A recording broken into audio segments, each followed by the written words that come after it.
ప్రైజులా దేవుడి స్తోత్రం. హల్లెలూయా. జ్ఞానము చేత వారు వివేకముగా గలవాడు ఎవడు? అండ్ సిస్టర్ బ్రదర్, జ్ఞానము మన హృదయములోంచి వస్తుంది. జ్ఞానం ఉంటేనే మనం కష్టపడి మనం ఎదగలుగుతాం. జ్ఞానము లేకపోతే మనం కష్టపడలేం.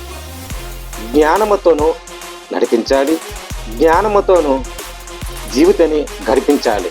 ఇది దేవుడు ప్రతి ఒక్కరికి జ్ఞానం ఇస్తాడు.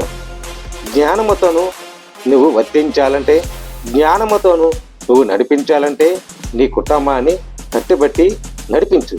అప్పుడే అన్నాడు దేవుడు, జ్ఞానముతోనూ నువ్వు వర్ధించు గాక. ప్రేమ సహోదరి సహోదరుడా, మనం జ్ఞానముతోనూ కష్టపడి సంపాదించి ఎదర జీవితం నడిపించాలి. అదే కోరుకుంటున్నాడు ఆయుష దేవుడు. ప్రైజులా. God bless you.